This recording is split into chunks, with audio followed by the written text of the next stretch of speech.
আসসালামু আলাইকুম বন্ধুরা, বর্ণক্ষয় সবাইকে স্বাগত। আমি ওয়াসিফ তোমাদের সঙ্গে আড্ডায়। আজকে যে টপিক নিয়ে আমি তোমাদের সঙ্গে কথা বলবো, টপিকটার নাম হচ্ছে মনোহাইব্রিড ক্রস বা এক সংকর জনন। এই জিনিসটা আসার আগে আমি তোমাদের কিছু ছোট অন্য জিনিস বলি। যেমন ধরো আমার চুল হচ্ছে প্রায় মোটামুটি সোজা, অথচ আমার বাবার চুল ছিল কীরকম, কোঁকড়ানো। আমার বাবার চুল ছিল কোঁকড়ানো, কিন্তু আমার মায়ের চুল হচ্ছে সোজা। তাহলে হিসাব অনুযায়ী আমার চুলটা হওয়া উচিত কোঁকড়ানো সোজা। কোষও লিখলাম, হ্যাঁ, কোঁকড়ানো সোজা। বা ধরো ধরো কেউ একজন ফর্সা আর কেউ একজন শ্যামবর্ণ বা কালো, তাহলে ফর্সা এবং কালোর মিক্সচার মানে একটা গ্রে টাইপের হওয়া উচিত তাদের সন্তান সন্ততির চেহারা, কিন্তু সেটা তো অ্যাকচুয়ালি হয় না। এখন কেন হয় না? মানে এরকমই তো হওয়া উচিত ছিল আমার চুলটা, যে একটু কার্লি হেয়ার হবে, তার মাঝে একটু এরকম এরকম স্ট্রেট হেয়ার হবে, কিন্তু অ্যাকচুয়ালি তা হয় না। কেন হয় না? এখন এই যে কেন হয় না বা এটা হচ্ছে না কি জন্য, বা এর কারণটা কি, মানে what is the reason behind it, এই জিনিসটাকে কেন হয় না, এটার পেছনে রিসার্চ করতে করতে একজন সায়েন্টিস্ট, যার নাম হচ্ছে গ্রেগর জোহান মেন্ডেল, যিনি অস্ট্রিয়ার একজন খুব বিখ্যাত ধর্মযাজক ছিলেন, তিনি এটা নিয়ে কাজ করা শুরু করেন। তিনি কি করেন, তার যে চার্চ, সে চার্চের বাইরের বাগানে তিনি মটর গাছের ওপরে পরীক্ষা নিরীক্ষা শুরু করলেন। মটর গাছকে নিয়ে পরীক্ষা নিরীক্ষা শুরু করার কারণ কি? কারণ মটর গাছ খুব ইজিলি গ্রো করতে পারে, এর বিপরীত যে বৈশিষ্ট্যগুলো, সেই বৈশিষ্ট্যগুলো খুব সুন্দরভাবে দেখা যায়, এবং খুব তাড়াতাড়ি যেহেতু বাড়ে এবং তার নেক্সট জেনারেশন চলে আসে, অতএব কয়েক জেনারেশন ধরে খুব সহজেই এর উপরে পরীক্ষা করা সম্ভব। এই কারণের জন্য উনি মটর গাছকে নির্ণয় করলেন। এখন মটর গাছের মোট 7 জোড়া বিপরীতধর্মী বৈশিষ্ট্য বলতে কি, যেমন ধর আমি যদি দৈর্ঘ্যের কথা বলি, তাহলে মটর গাছটা কি হতে পারে, লম্বা হতে পারে। আবার তার বিপরীতধর্মী বৈশিষ্ট্য মানে হচ্ছে সে বেঁটে হতে পারে, তার লম্বার সঙ্গে বেঁটের ক্রস, অথবা তার ফুল হচ্ছে বেগুনি আর তার অন্য ফুল হচ্ছে সাদা। বিপরীতধর্মী বৈশিষ্ট্য। মটর গাছের ফলের কালার হচ্ছে হলুদ, অন্য ফলের কালার হচ্ছে সবুজ, বা এর যে ভেতরের যে বীজ, সে বীজের কালার হচ্ছে সবুজ, বা বীজের কালার হচ্ছে হলুদ। এরকম বিপরীতধর্মী পরপর 7 জোড়া মোট বৈশিষ্ট্য ছিল। এখন এই বৈশিষ্ট্যগুলোর উপরে তিনি চালালেন তার পরীক্ষা নিরীক্ষা। আমরা এখানে যে কোনো একটা বৈশিষ্ট্য ধরে এগোচ্ছি, ঠিক আছে? ধরো বিশুদ্ধ লম্বা এবং বিশুদ্ধ বেটে, অর্থাৎ বিশুদ্ধ লম্বা এবং বিশুদ্ধ বেটে। এই বিশুদ্ধ লম্বা এবং বিশুদ্ধ বেটে, এই কথার অর্থ কি? বিশুদ্ধ কথার অর্থ কি? এটা হচ্ছে পি, অর্থাৎ প্যারেন্টাল জেনারেশন, মানে হচ্ছে পিতৃ, এখানে বাবা মা আছে। এখন এই যে প্যারেন্টাল জেনারেশনের বিশুদ্ধ টি মানে হচ্ছে এই যে বিশুদ্ধ লম্বা গাছ, তার থেকে তুমি যদি পলিনেশন করাও তাহলে সমস্ত গাছ কি পাবে, লম্বা পাবে। আর বিশুদ্ধ টি থেকে যদি এর মধ্যেই পলিনেশন ঘটাও তাহলে সমস্ত গাছ কি পাবে, বিশুদ্ধ বেটে গাছ পাবে। এখন উনি কি করলেন, উনি এদের মধ্যে সেলফ পলিনেশন না করিয়ে ক্রস পলিনেশন করিয়ে দিলেন, মানে ইতর পরাগযোগ ঘটালেন, অর্থাৎ এর ফুল এর সঙ্গে তিনি ক্রস করিয়ে দিলেন। এবং সারপ্রাইজিংলি কি দেখা গেল যে যত মটর গাছ এলো, সমস্ত মটর গাছই হচ্ছে লম্বা, সমস্ত মটর গাছ লম্বা, অর্থাৎ লম্বা প্রবণতা কি 100%। তিনি এই জেনারেশনটার নাম দিলেন F1 জেনারেশন। এফ অর্থাৎ ফিলিয়াল, মানে সন্তান সন্ততি। F1 জেনারেশন দিলেন। কিন্তু তার মনে হলো যে আচ্ছা, লম্বার সঙ্গে বেটের আমি ক্রস করালাম, তাহলে তো লম্বা এবং বেটে উভয় থাকা উচিত, কিন্তু শুধু লম্বা হয়ে গেল কেন? উনি এখানে থেমে থাকলেন না, কি করলেন, এই যে F1 জেনারেশনে যে লম্বা গাছটা পাওয়া গেল, তার থেকে যে বীজটা উৎপন্ন হলো, এই F1 জেনারেশনের যে গাছটা পাওয়া গেল, তার কি করলেন তিনি, সেলফ পলিনেশন, অর্থাৎ স্বপরাগযোগ ঘটিয়ে দিলেন। স্বপরাগযোগ ঘটিয়ে তিনি নেক্সট জেনারেশনটা, অর্থাৎ F2 জেনারেশনটা অবজার্ভ করলেন।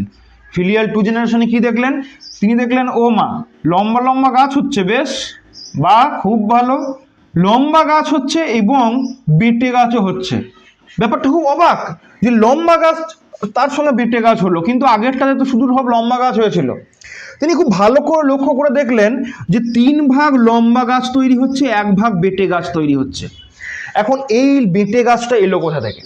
তার মানে এই বেটে গাছের, মানে বেটে গাছটা সৃষ্টি করার জন্য যে জিনটা, যে ট্রেটটা বা ক্যারেক্টারটা, সে নিশ্চয়ই লুকিয়ে ছিল কোথাও। এই লুকিয়ে থাকা জিনটাকে তিনি বললেন রেসেসিভনেস, এর ল অফ রেসেসিভনেস বা প্রচ্ছন্ন অবস্থায় থাকা, লুকিয়ে থাকা কোথাও, অর্থাৎ এই ক্রোমোজোমের কোনো জিনের মধ্যেও লুকিয়ে ছিল, প্রকট হতে পারেনি, পরের জেনারেশনে সেটা প্রকট হয়ে গেছে। তাহলে এইটাকে উনি বললেন ল অফ রেসেসিভনেস, প্রচ্ছন্ন থাকার যে বৈশিষ্ট্য। কিন্তু এক্সকিউজ মি, কিন্তু যে জিনটা প্রকট হয়েছে, অর্থাৎ যে জিনটাকে আমরা খুব সহজেই দেখতে পাচ্ছি, সেই জিনটা হচ্ছে প্রকট, অর্থাৎ ডমিনেন্ট করছে এর উপরে। তার জন্য এটা হচ্ছে ল অফ ডমিনেন্স, মানে প্রকট হয়ে যাওয়ার যে বৈশিষ্ট্য বা চারিত্রিক গুণাবলী সেটা এখানে প্রকাশ পেয়েছে। তাহলে এখান থেকে আমরা দুটো জিনিস পেলাম। এই যে মনোহাইব্রিড ক্রস থেকে তিনি আর একটা সূত্র দিয়েছিলেন, যেটাকে আমরা বলছি ল অফ সেগ্রিগেশন বা পৃথকীভবনের সূত্র। ওটা আমি আসছি পরে। এখন দেখো, এই যে আমরা বাইরে থেকে দেখছি কি 3:1, অনুপাতটা হচ্ছে 3:1, অর্থাৎ বড় গাছ হয়েছে 3 ভাগ আর ছোট গাছ হয়েছে 1 ভাগ। এটাকে বাইরে থেকে দেখতে এরকমই লাগছে, এটাকে আমরা বলছি ফিনোটাইপ, অর্থাৎ বাহ্যিক যে চরিত্র, বাইরে থেকে দেখে যেরকম মনে হয়। এখন ফিনোটাইপ তো এটা, কিন্তু আমরা তো দেখছি ফিনোটাইপ। এখন মেন্ডেল তো সায়েন্টিস্ট মানুষ না, উনি তো অত সহজে ছেড়ে দেবেন না। উনি দেখছেন যে এটা তো বাইরে থেকে দেখছি, এটাকে আমি একটু হিসাব করে দেখি তো কি জানাই জিনিসটা, আদতে এরা সবাই লম্বা না সবাই বেটে, জিনিসটা কি হলো। দেখো, এই যে F1 জেনারেশনে যে 100% যেটা এলো, এটা সবই কি, সবই লম্বা। টি মানে হচ্ছে সংকর লম্বা, একটু মিক্সড লম্বা। এখন এই যে টি মানে বড়টি আর ছোটটি, এইটা হচ্ছে সংকর লম্বা। এখন আমি কি ঘটিয়েছি এদের মধ্যে আমি ঘটিয়েছি সেলফ পলিনেশন, স্বপরাগযোগ। এখন স্বপরাগযোগ যদি এদের মধ্যে ঘটিয়ে দিই, তাহলে কি হবে, গ্যামেটগুলো কেমন করে আলাদা হবে, টি বড়টি ছোটটি আলাদা হয়ে গেল। আবার এইটাও আলাদা হবে, বড়টি আলাদা হয়ে যাবে, ছোটটিটা আলাদা হয়ে যাবে। কখন, ডিউরিং গ্যামিটোজেনেসিস। এবারে এই টি যদি এই টির সঙ্গে মিলে যায়, দিয়ে একে অপরকে ফার্টিলাইজ করে, তাহলে উৎপন্ন হবে টি, অর্থাৎ বিশুদ্ধ, পিওর। আমি লিখলাম পিওর লম্বা, ঠিক আছে। এবারে এইটি যদি এইটির সঙ্গে মিলিত হয়, তাহলে কি হবে, এইটা উৎপন্ন হবে, এটা হচ্ছে হাইব্রিড। আবার এইটি যদি এইটির সঙ্গে মিলিত হয়, তাহলে কি হবে, হাইব্রিড। আবার এইটিটার সঙ্গে মিলিত হলে কি উৎপন্ন হবে, একদম বিশুদ্ধ বেটে। তাহলে এখানে আমরা কি একটা জিনিস লক্ষ্য করলাম, আমরা মানে মেন্ডেল লক্ষ্য করলেন যে বিশুদ্ধ লম্বা হচ্ছে 1 ভাগ, বিশুদ্ধ লম্বা 1 ভাগ, সংকর লম্বা 2 ভাগ এবং বিশুদ্ধ বেটে 1 ভাগ, অর্থাৎ বিশুদ্ধ লম্বা 1, সংকর লম্বা 2, বিশুদ্ধ বেটে 1, 1:2:1। এইটা হচ্ছে জিনোটাইপিক অনুপাত, মানে জিনের যে ব্যাপারটা সেইটা। ফিনোটিপিক্যালিটিতে it is 3:1, but genotypically it is 1:2:1। অর্থাৎ 25 ভাগ কি হবে, 25 ভাগ তোমার বিশুদ্ধ লম্বা, 50 ভাগ হাইব্রিড এবং 25 ভাগ বিশুদ্ধ বেটে, 1:2:1। এই রেশিওতে এরা খেলবে। এটাই হচ্ছে মনোহাইব্রিড ক্রস বা মনোহাইব্রিড টেস্ট। এখন আমরা তো শুধুমাত্র একটা বৈশিষ্ট্য দিয়ে দেখলাম, যদি আরো অনেক অন্যান্য বৈশিষ্ট্য দিয়ে আমরা দেখি, যেমন সাদা ফুল বেগুনি ফুল, সেখানেও আমি এই রেজাল্ট পাবো। আমরা যদি হলুদ এবং সবুজ বীজ দিয়ে দেখি, সেখানেও এই রেজাল্ট পাবো। অর্থাৎ বিপরীতধর্মী যে কোনো এক জোড়া বৈশিষ্ট্য নিয়ে পরীক্ষা করলে এই রেজাল্ট বারবার আসতে থাকবে, এটা রিপিটেশন হবে।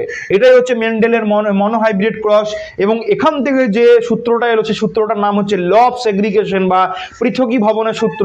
এই সূত্রটা ডিটেল আমি তোমাদের নেক্সট ক্লাসে বলবো। আজকে এ পর্যন্তই রইল, জানিও তোমাদের কেমন লাগছে। তোমাদের সঙ্গে দেখা হচ্ছে পরবর্তীকালে খুব তাড়াতাড়ি একটা নতুন ভিডিও নিয়ে। ভালো থেকো সবাই, খোদা হাফিজ।